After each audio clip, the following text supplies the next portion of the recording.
Rakernas PD Perjuangan diisi sejumlah pesan ataupun arahan politik Ketua Umum Megawati Soekarno Putri. Mega mewanti-wanti kadernya agar tidak bermanuver politik dan bermain dua kaki. Momentum Rakernas membahas dua isu strategis, pemenangan pemilu hingga visi misi calon presiden. Benarkah nama calon yang bakal diusung PDIP sudah mengerucut bagaimana PDIP menyusun strategi menuju pemilu 2024? Kita akan diskusikan pada malam hari bersama dengan dua narasumber yang bergabung. Ada Mas Arief Wibowo, Wasekjen PD Perjuangan, bergabung langsung dari arena Rakernas. Selamat malam Mas Arief, apa kabar? Selamat malam, baik. Sehat-sehat. Sehat-sehat, terima kasih. Sudah ada juga Mas Hanta Yuda, Direktur Eksekutif Poltreking Indonesia. Mas Hanta, selamat malam, apa kabar? Malam, kabar baik. Baik, kita malam hari ini membahas Rakernas PD Perjuangan ya. Saya akan langsung ke Mas Arief Wibowo terlebih dahulu. Ada dua isu strategis yang kemudian dibahas. Ini soal pemenangan pemilu hingga visi misi calon presiden yang digodok oleh PD Perjuangan sendiri. Dari dua isu ini, Mas Arief, sudah sejauh mana ini dibahas di internal ataupun di Rakernas PD Perjuangan? Ya, sampai malam ini baru sampai pengarahan-pengarahan dan masih menyisakan laporan-laporan dari seluruh Dewan Pimpinan Daerah Partai ya se-Indonesia. Jadi pengurus partai kita di setiap provinsi yang mewakili DPC, PAC, ranting, anak ranting. Jadi sebelum Rakernas ini diselenggarakan sudah dilaksanakan rapat kerja cabang, sudah dilaksanakan rapat kerja daerah, dan ini puncaknya menjadi rapat kerja nasional. Intinya adalah laporan soal dinamika perkembangan politik, situasi yang berkembang di masing-masing wilayah, termasuk sampai sejauh mana kemajuan partai, terutama menyangkut dua hal. Pertama adalah penguatan organisasi partai atau kelembagaan partai. Yang kedua adalah kerja-kerja kerakyatan, kerja-kerja membantu dan membela rakyat yang dilakukan oleh partai di seluruh wilayah. Disitulah hari ini baru sampai laporan-laporan itu. Di samping ada arahan dari Ketua Umum, ada arahan dari Mbak Puan sebagai Ketua DPR RI, ya, sekaligus Ketua Bidang Politik, dan juga laporan dari Dewan Pimpinan Luar Negeri kita yang mewakili 21 pengurus partai kita di 21 negara. Oke, baik Mas Arief, dari laporan masing-masing daerah atau mungkin juga dari DPP PD Perjuangan, tadi kan Anda mengatakan mencermati juga dinamika politik. Apa yang dicermati dan bagaimana sikap PD Perjuangan melihat dinamika politik yang ada saat ini, mulai banyak parpol-parpol lain yang sudah menjajaki koalisi, sudah membangun sebuah koalisi, bahkan sudah mulai menargetkan nama-nama capres, termasuk bahkan dari kader partai Anda sendiri? Ya, jadi kader PDI Perjuangan, pengurus PDI Perjuangan anggota secara umum menyadari bahwa menyangkut soal kerjasama dengan partai lain, menyangkut soal capres, cawapres, menteri dan wakil menteri, itu kewenangan sekaligus hak prerogatif Ketua Umum partai, yaitu Megawati Soekarno Putri. Maka tentu yang disampaikan di luar itu. Yang dimaksud dinamika politik misalnya adalah menyangkut komunikasi partai-partai di setiap wilayah, hubungan antar partai, kemudian kerja masing-masing partai, termasuk DPD partai kami mencermati sejauh mana perkembangan atau kegiatan dilakukan oleh partai-partai yang lain, bagaimana dengan pemerintahan di daerah tersebut dan seterusnya. Jadi banyak hal yang disampaikan kepada kami, kecuali urusan capres-cawapres, urusan kerjasama dengan partai lain, karena sepenuhnya disadari bahwa itu adalah kewenangan Ketua Umum partai. Bahkan mengingat adalah Rakernas ini merupakan pemantapan ya di dalam rapat kerja nasional, pemantapan yang harus dilakukan oleh partai, maka sekaligus perintah Ketua Umum yang juga mengingatkan kembali kepada kami semua dengan pernyataan yang cukup keras barangkali, agar kita tetap ada dalam satu rampak barisan solid begitu ya, utuh, tidak terpecah belah, kompak, bergotong royong dan seterusnya. Nah, sehingga dengan demikian tidak boleh ada yang saling ada manuver-manuver, ada yang berdiri di 2 kaki, 3 kaki, tidak boleh ada yang bicarakan di luar kewenangan-kewenangannya. Jadi diperintahkan pada kita untuk kerja keras ya dalam rangka menghadapi pemilu tahun 2024, termasuk di dalamnya adalah pilkada serentak dan tahun 2024. Maka dua jalan yang harus ditempuh oleh partai adalah jalan ideologis dan jalan elektoral, di mana diikuti dengan kerja-kerja real di lapangan. Oke, baik. Kita coba dengarkan lagi Mas Arief arahan dari Bu Mega yang cukup keras ini, bicara soal manuver bermain politik 2-3 kaki berikut ini. Kalian siapa yang membuat manuver keluar? Karena apa? Tidak ada di dalam PDI Perjuangan itu yang namanya main 2 kaki, main 3 kaki, melakukan manuver. Kenapa? Karena saya diberi oleh kalian sebuah hak yang namanya hak prerogatif. Hanya ketua umum yang menentukan siapa yang akan menjadi calon presiden dari PDI Perjuangan. Baik, Mas Arief bicara mengenai peringatan keras Bu Mega ini, sebetulnya ada keresahan apa? Sampai kemudian Bu Mega cukup keras menyampaikannya di depan kader, apakah Bu Mega juga mencium ada kader PDI Perjuangan yang bermanuver untuk Pilpres 2024? Ya, Bu Mega kan punya pengalaman yang panjang ya. Beliau adalah pendiri partai, pemimpin partai yang cukup lama ya, punya pengetahuan yang luas ya, memahami banyak hal, sehingga wajar kalau menyampaikan hal seperti itu. Lagi pula bukan soal keresahan, tetapi begini, seluruh kader itu diingatkan secara tegas bahwa waktu kita sudah tidak panjang, tidak lama ya menghadapi pemilu 2024. Maka partai sebagai barisan ini dalam satu rampak barisan banteng ini memang harus solid. Tidak boleh ada yang main-main sendiri, tidak boleh ada yang bermanuver. Nah itu supaya apa yang menjadi cita-cita kita, menjadi target kita di dalam pemilu 2024 untuk menang hat-trick ya, di dalam pemilu baik pileg, pilpres maupun pilkada, menambah jumlah kepala daerah kita dan wakil kepala daerah kita seluruh Indonesia bisa dicapai. Caranya memang harus solid dan disiplin tinggi. Jadi sesuatu yang biasa disampaikan kepada kami, dan itu seluruh pengurus, kader dan anggota memahami dengan sebaik-baiknya menyangkut apa yang disampaikan oleh Bu Mega. Nah, oleh karena itu di dalam memahami pikiran-pikiran Bu Mega, pernyataan Bu Mega, pertama adalah membacanya harus urut, apa yang disampaikan itu satu rangkaian panjang. Yang kedua, kalau keluarga besar PDI Perjuangan, aku yakin pasti paham. Oke.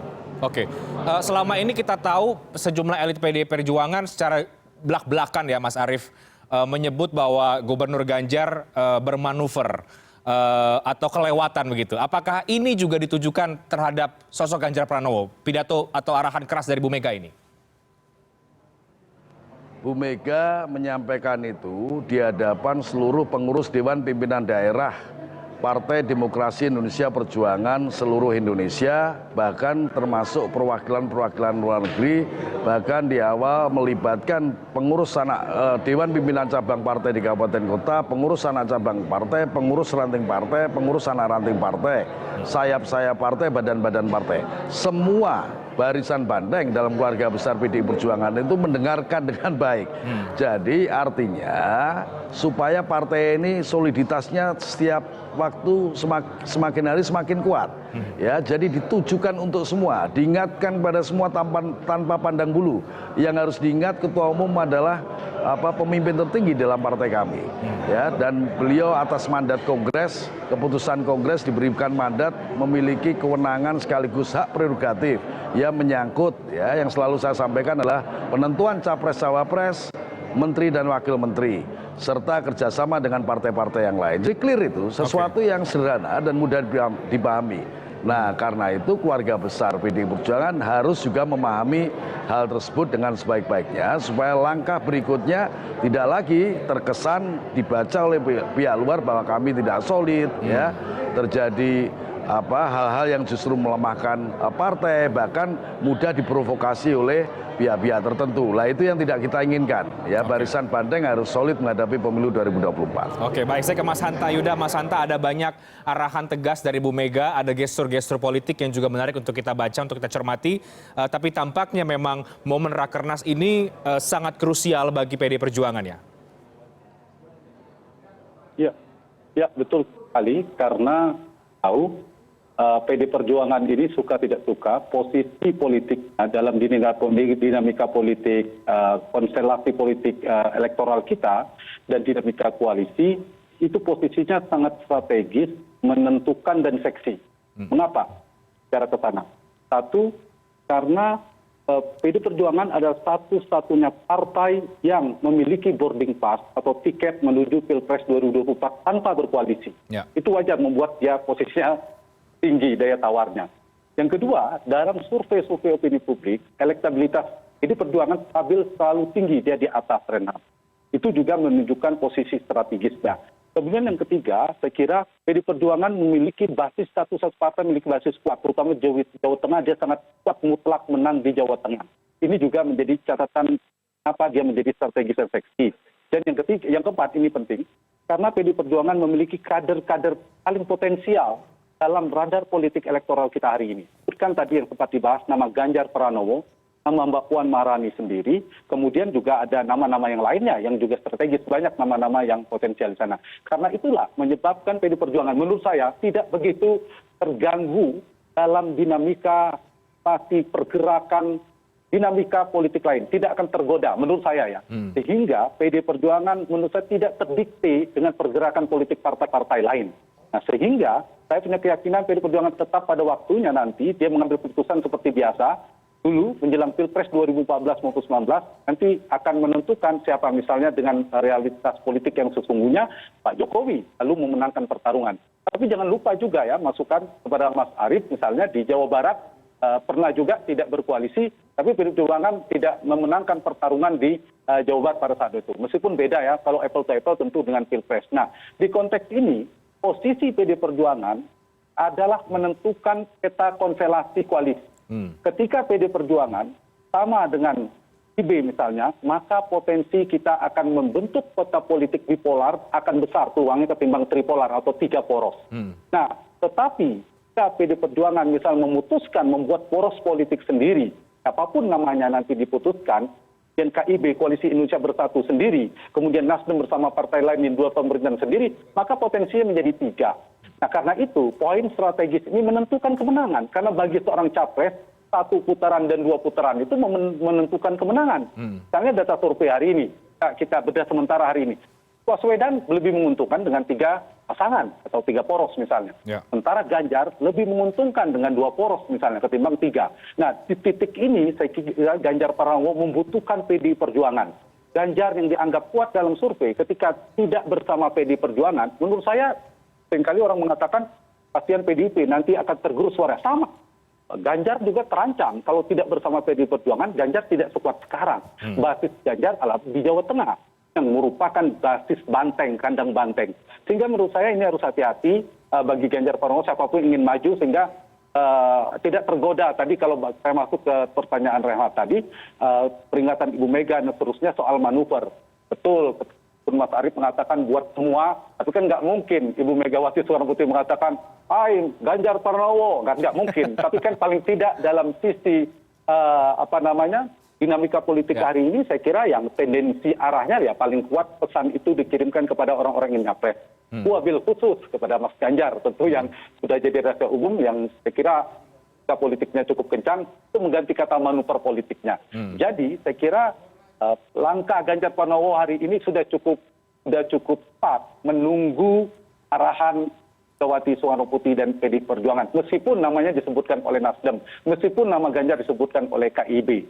Sama sebenarnya menurut saya juga PD Perjuangan membutuhkan capres yang kuat. Kalau tidak hati-hati mendukung capres, PD Perjuangan juga tidak mendapatkan kotel efek untuk memenangkan pileg di 2024 mendatang. Nah sebenarnya kalau kuat saya mengganti nama Ganjar siapapun, figur kuat bergabung dengan PD Perjuangan, mereka kalau istilah Mas Arief tadi bisa etrik. Keduanya bisa bergabung, paling kalau basis di Jawa Tengah, terkonsentrasilah kekuatannya Jawa Tengah yang basis salah satu basis PD Perjuangan dan basis Ganjar. Tapi kalau keduanya berpisah, siapa yang rugi? Kedua-duanya. Pemilih Ganjar bisa jadi tidak memilih PD Perjuangan sebagian, pemilih PD Perjuangan juga bagian kecewa, ada yang tidak memilih Ganjar Pranowo. Saya kira ini dinamika politik dan poin saya mereka PD Perjuangan menurut saya tidak terlalu terdikte dengan manuver-manuver partai lainnya. Oke, baik. Apalagi targetnya hat-trick Pileg dan juga Pilpres ya. Mas Arief, tanggapan dari Anda. Kalau Mas Hanta mengatakan sudah jelas tampaknya itu memang ditujukan kepada Pak Ganjar Pranowo, tidak mungkin kemudian Pak Bu Mega menegur, "Hai Ganjar," kira-kira begitu.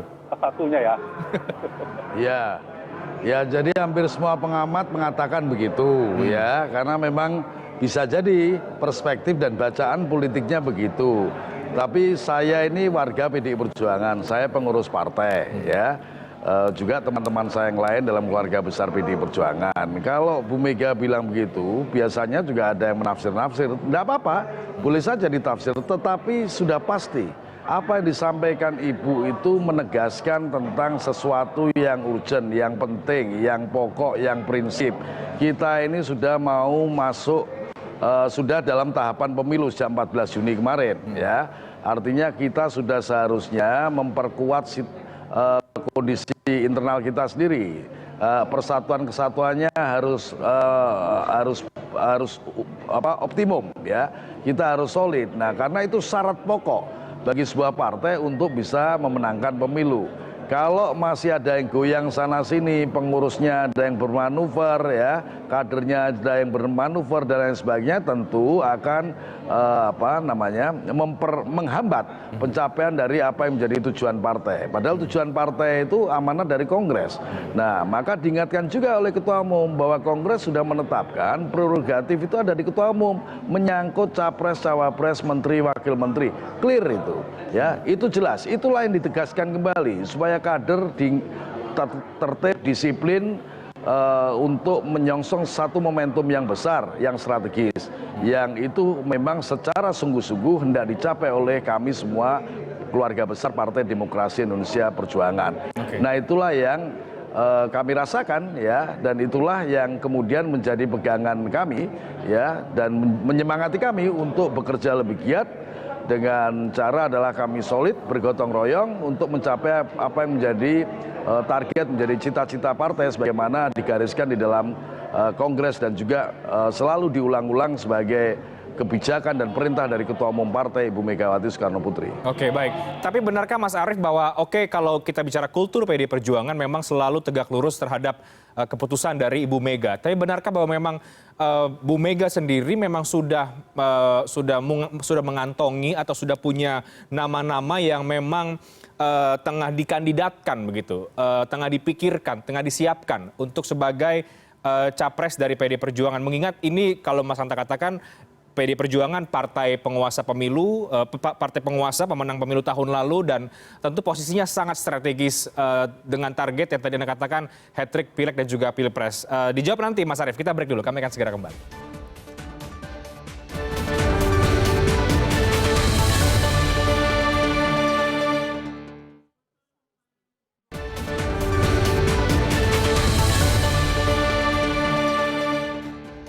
Saya kembali ke Mas Arief. Mas Arief, benarkah kemudian memang Bu Mega saat ini sudah mulai mencermati, mengantongi nama-nama yang bisa saja atau berpotensi untuk diusung oleh PDI Perjuangan, meskipun biasanya PDIP last minute mengumumkannya?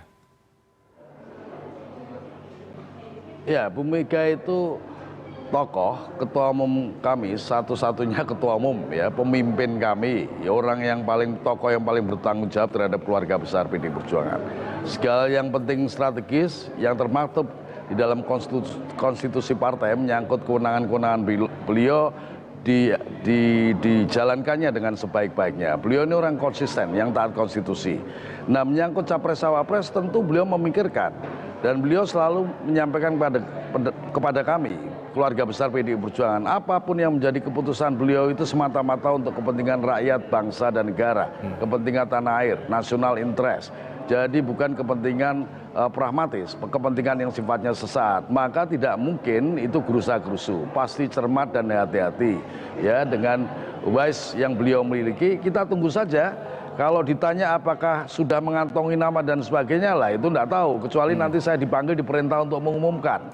Ya, itu betul-betul benar-benar otoritas beliau, prerogatif beliau. Dan kami semua keluarga besar PDI Perjuangan itu memberikan kepercayaan yang sangat tinggi, hormat yang sangat tinggi kepada beliau melalui satu mekanisme, yaitu Kongres. Kongres menetapkan beliau. Lah, di DPP partai seperti saya ini diangkat dan ditunjuk dan diangkat oleh beliau. Jadi kita mengikuti perintahnya saja. Maka kita mengenal bahasanya adalah tegak lurus pada keputusan dan perintah Ketua Umum.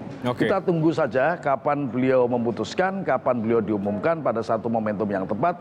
Kita semua bekerja sebaik-baiknya, sehebat-hebatnya dan sehormat sesehat-hormatnya. Oke, tidak tergoda hiruk-pikuk elit politik partai lain yang sekarang sudah mulai mencermati siapa bakawan berkoalisi, siapa nama yang akan diusung, tidak tergoda untuk kemudian ikut-ikutan ke arah sana, Mas Arief?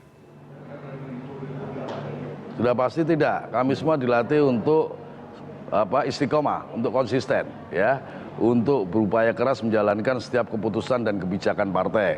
Ya, maka fokusnya berulang-ulang kali disampaikan adalah kerja membantu membela rakyat, turun ke bawah.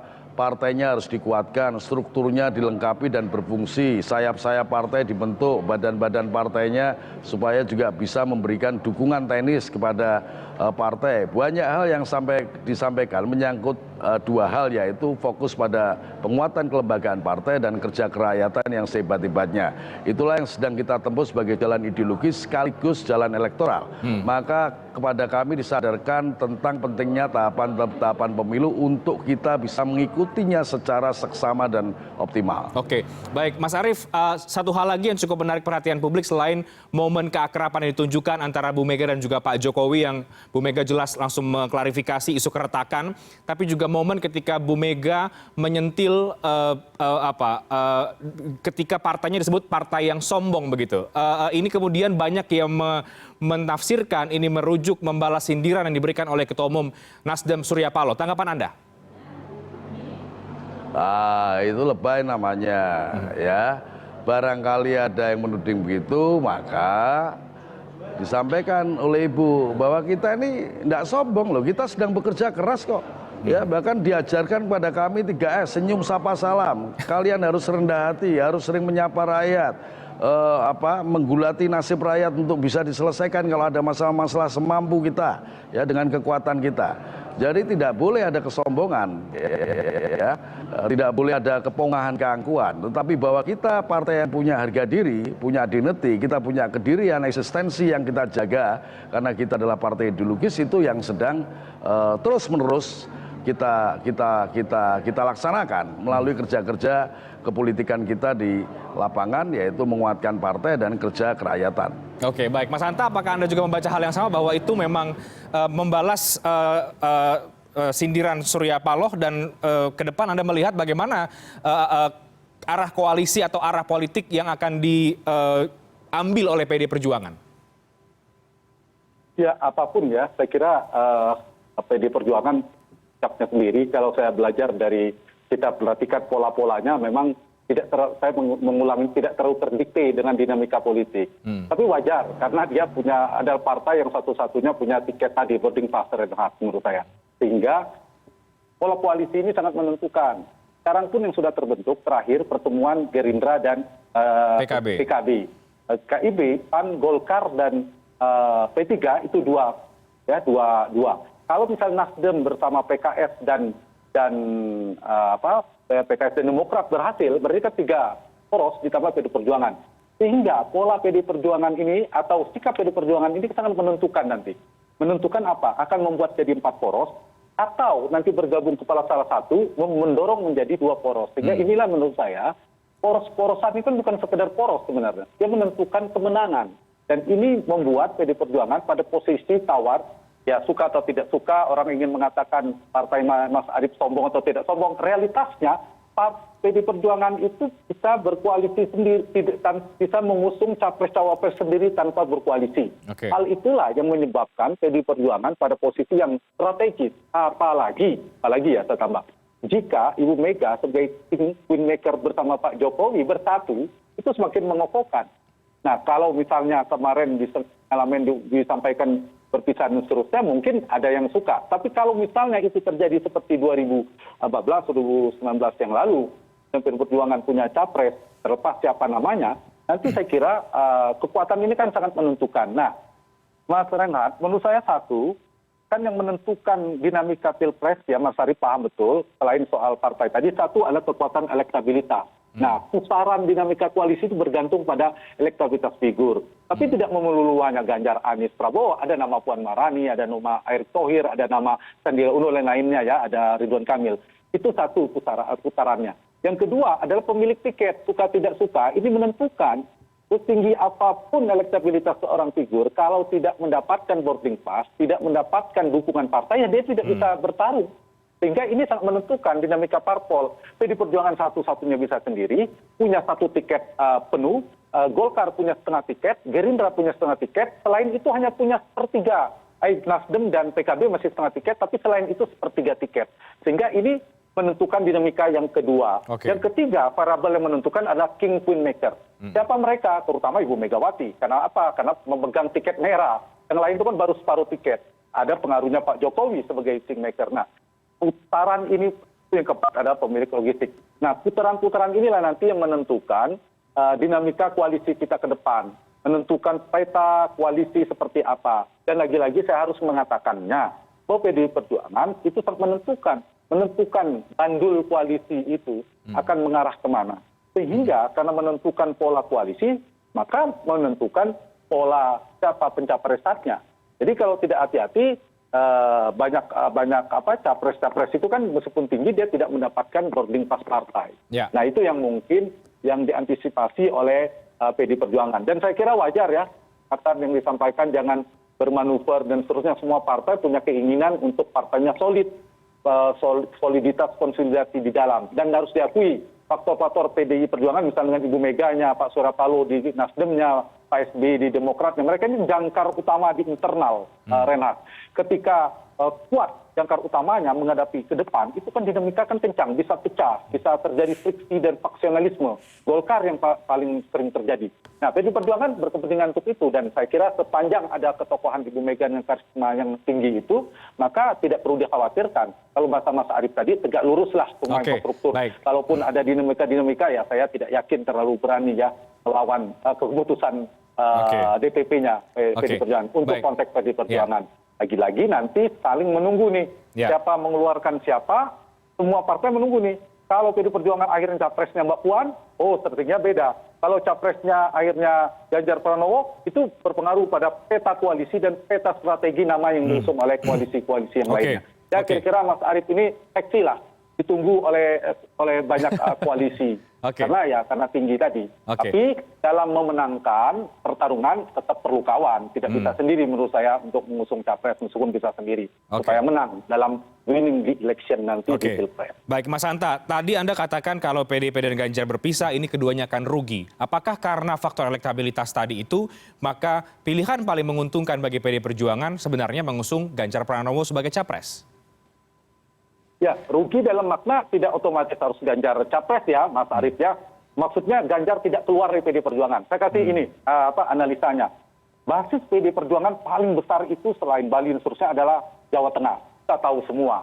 Basis Ganjar Pranowo itu adalah di Jawa Tengah.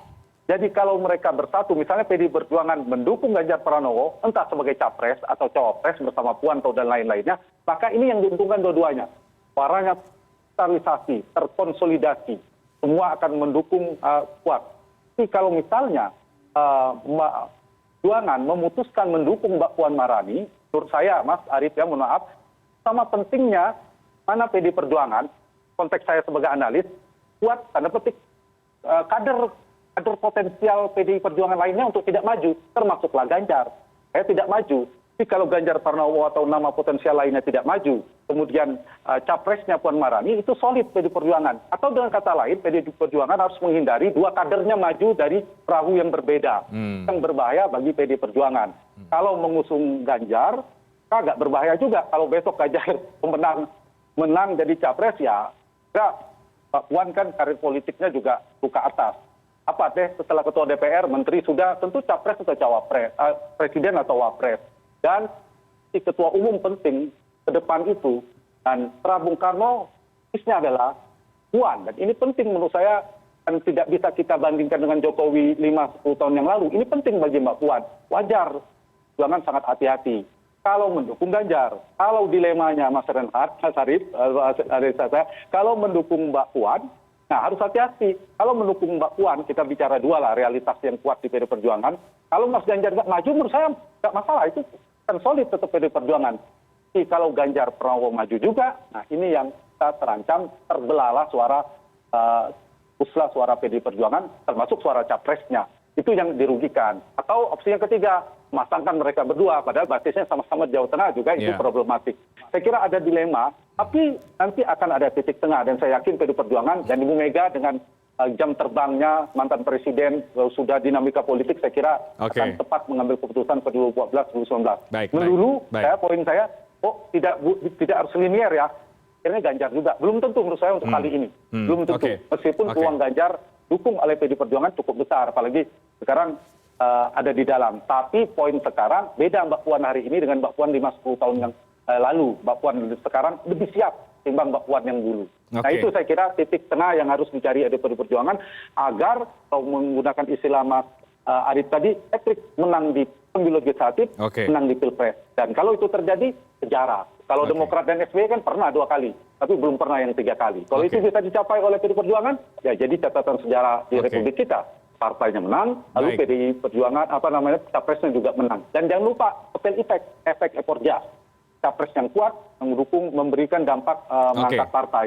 Meskipun di Perjuangan juga hanya bergantung pada capres, karena partai ini juga mengakar punya basis yang kuat. Gitu. Baik, Mas Selain dari dapat limpahan insentif elektoral dari kotel efek capresnya tadi. Baik, gitu. Mas Arief, terakhir ke Anda cukup dilematis menurut Mas Hanta, tapi nanti akan ada titik tengahnya. Titik tengahnya kapan? Tentu kembali pasti ke Ibu Megawati Soekarno Putri. Tadi kita juga melihat, Mas Arief, ada momen-momen kedekatan yang ditunjukkan antara Bu Mega dan juga Pak Jokowi. Selain momen ulang tahun ya, tapi juga dalam pidatonya juga keduanya saling memuji, saling menghargai begitu.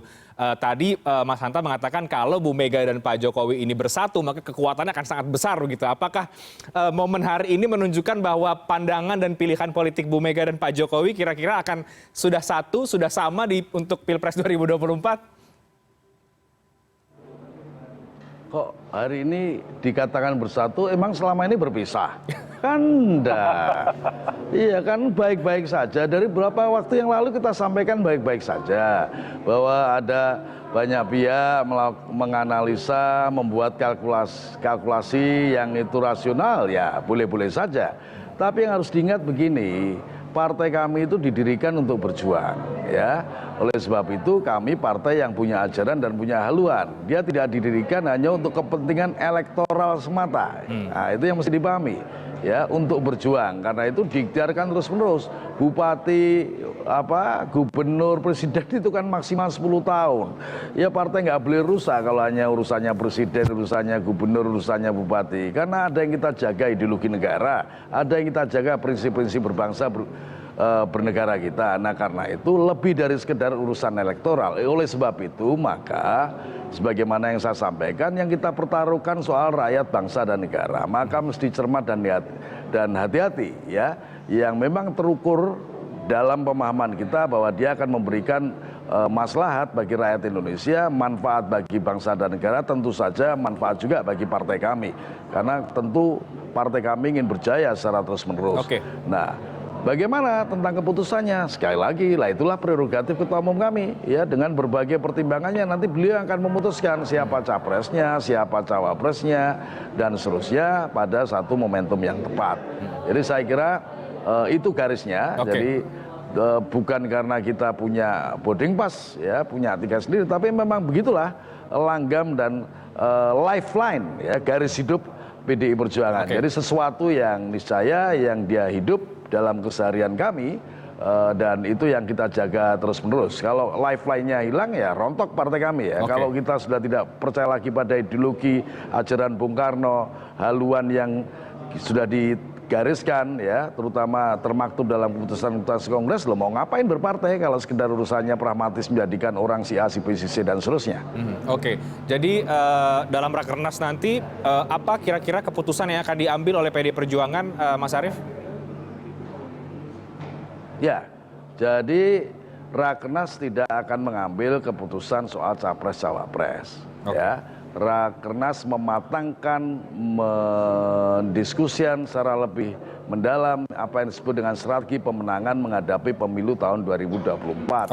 Termasuk di dalamnya adalah misalnya tadi perintah Ketua Umum, rekrutmen dan seleksi caleg, cakada kita, calon legislatif, calon kepala daerah kita harus diperketat, ya, supaya tidak melahirkan anggota-anggota DPR, kepala daerah yang tidak memiliki kemampuan, yang justru tidak manfaat untuk rakyat. Itu salah satu contohnya. Maka Ibu ngecek lagi bagaimana struktur partai, kelembagaan partai kita, bagaimana sayap-sayap partai kita, sudah siap atau belum, dan seterusnya, dan seterusnya. Karena memang begitu besok kita masuk pada pembahasan strategi pemenangan itu hanya bisa dioperasionalkan apabila syarat-syarat objektifnya terpenuhi. Kalau bahasa kami adalah memikul natur dan dipikul natur. Kalau tidak mampu memikul natur dan tidak dipikul natur, ya tidak bisa partai kami menang, kan gitu. Maka semuanya disiapkan sejak jauh-jauh hari, termasuk dipastikan, dimantapkan di dalam Rakernas 2 partai kami yang akan berakhir pada tanggal 23. Oke, baik. Jadi tidak akan diputuskan nama capres dan juga cawapres dari Rakernas ini. Terima kasih banyak Mas Arief Wibowo. Selamat melanjutkan kembali.